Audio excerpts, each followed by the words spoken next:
Alrighty, folks, welcome back. I know you didn't go anywhere. You were waiting patiently from our wonderful sponsors and their great words of wisdom there and the commercial break. But I know you folks weren't going anywhere because we're back with Hannah Kessler, the money multiplier. We're talking about how to leverage whole life insurance policies that are specially constructed for cash value so that you can not only fund your life insurance policy, continue to grow your wealth perpetually with compounding in that policy, while you have the ability to get the cash back to you.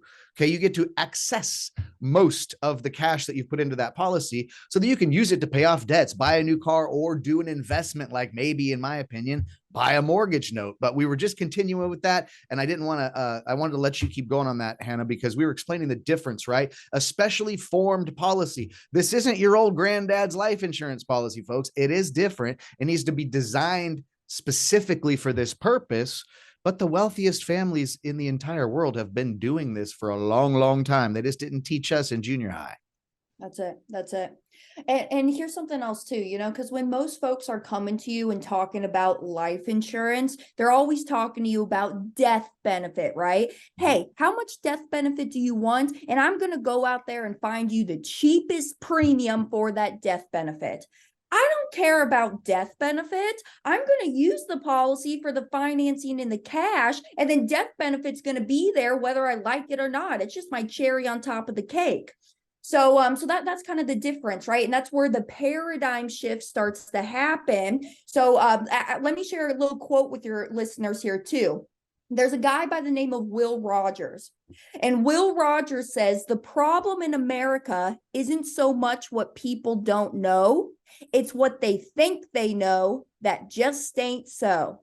So a lot of the things that we've been taught about money, wealth, finance may not actually be the truth. So honestly, y'all, this concept is very, very simple. It's just different in how the majority thinks and behaves. And so it's just a big paradigm shift. So really, my mindset and me being my own banker within my policies, there are premiums that go into that policy, right? So the premiums that go in, most of the times when we think of life insurance premiums, we think of them as payments, right? It's a payment for this death benefit. Well, no, because in this specifically designed policy, when I put a premium into that policy, now immediately I have cash in there. So when I think of my premiums, I think of them like deposits into my bank, because now once I put money into an account that I own and I control, it's treated more like a deposit rather than a payment. So that's how I think about it, to really get my mind geared into thinking about this as my privatized banking system. So now, with these policies, right, you got the premium.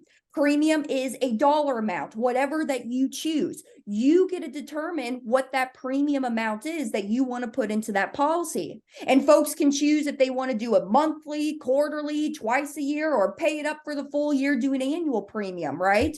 So those premium deposits go in, and then now it's inside of that policy or that account growing uninterrupted compounding interest, like I mentioned on the last segment. And so now what I'm doing, just to push my dollar the extra mile for me, what I'm going to do is I'm going to take out that cash from the policy. And how I'm doing this really logistically is I'm putting my policy up for collateral, and I'm taking a loan from the general funds of the insurance company. So that allows all of my dollars to still grow and compound while I'm over here using the money in the real world. So I'll use that money to maybe clear off some bad consumer debts. Maybe you're like me, you don't got any bad debts. Maybe you just got a cheap rate on a mortgage on your house, right? I love using cheap money if I can find it somewhere, right? I like leveraging good debt, right? But so what I'll do is I'll use that cash value in that policy. I will go and buy my notes. I will go do some private lending deals. That's something else I like to do in the real estate world. I will go out, and coming up here soon, we're here in April. I got to pay my tax bill. I'll use my policy money to go pay my tax bill. So here's the big kicker as to why personally that I'm doing this. Because like I said, when I funnel the money through, I always earn that uninterrupted compounding. But now I'm also making money out here in the external world with what I'm using the money for. So in my simple mind, I just summarize it up by, well, hey, I'm kind of just pushing my dollar the extra mile. I'm essentially just double dipping on my dollar. I'm making money right here inside of the policy, and I'm making money over here in my investments or taking back the control of what I'm doing with those consumer debts that I may have. And so that's all I'm doing. I'm just double dipping on the dollar over here. And I'm going, well, it's like, well, somebody might come across a large sum of capital, and somebody might take this capital and go and stick it in a checking account at Wells Fargo Bank and let it sit there for a while they're sort of looking for an investment property or a note to buy or something, because we're investors and we want to put our money to work, as they say. And so then we wait and we find something cool, like a mortgage note or a rental property or a private lending deal. And we take that money out of the checking account at Wells Fargo and we give it to somebody, or we put it into some sort of an investment. And now that money is growing at whatever rate of return that investment is providing you, whether it be a note, a rental property, or such. So guys, just the, listeners, just the different mindset, different kind of like a paradigm switch, like we were talking about. It's like, rather than take your money that you get and put it into a checking account at Wells Fargo and let it sit there until you find a place to put it into some sort of an investment or project. What Hannah's saying is just switch it up here. We're saying become your own bank. And how? Buy a specially designed whole life insurance policy. Specially designed, meaning it's cash leverageable. Now, what does this mean? You could take money that you get, Hannah, and I'm going to let you help me describe this and tell me. I'm not the best at it, but I kind of get the idea to explain it to the layman like me.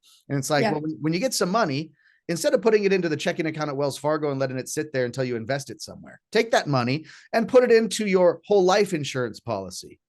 The whole life insurance policy comes with two things. One, a steady rate of growth. And I'll let you explain why, because I'm still confused about that. But say you put 100 grand into your whole life insurance policy. That $100,000 that you put into the policy, folks, is going to be growing at a certain rate per year. Way more than if it was sitting in a checking account or a savings account, which obviously we know yields no profit or no ROI. But this is something where it goes into your policy and it's like your little bank account that's now growing at, I don't know, you might say, what is it, 3, 4, 5% a year, whatever it may be.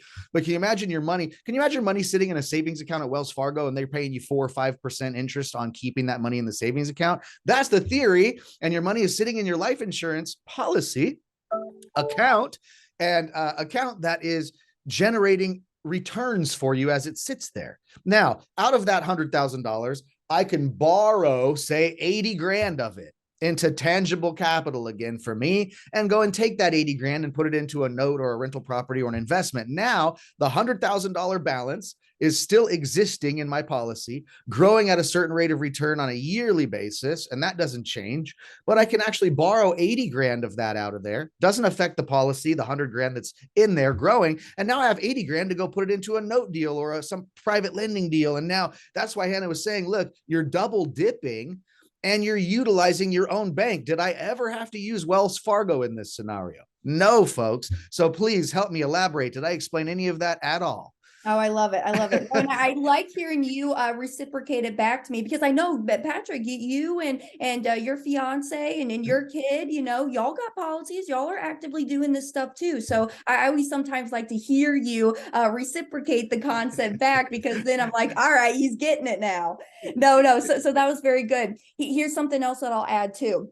With conventional banks, we are not taught about something called fractional reserve lending. If you really think your money is backed up by the FDIC, we got to have a come to Jesus meeting right now. Okay. Because it is not. All right. The Federal Reserve and all of that FDIC bull crap, is just bull crap in that sense. Right. Because what are they doing? When you, the depositor, put money down at the central banks, the central bank now is using your money. They're using your money, lending it out to you or to other people, and they're making a good living off of your dollars. And so all I'm doing is I'm just going to flip the script. I'm going to deposit money into my bank, and now I'm going to lend it out to me or to other people. And now I will make the interest and profits and dividends on myself.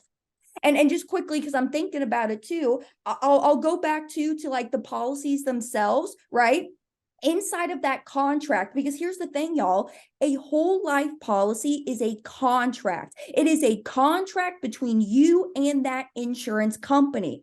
And basically, all it is that you're saying is you're saying, hey, insurance company, I promise that I will make these premium deposits to you.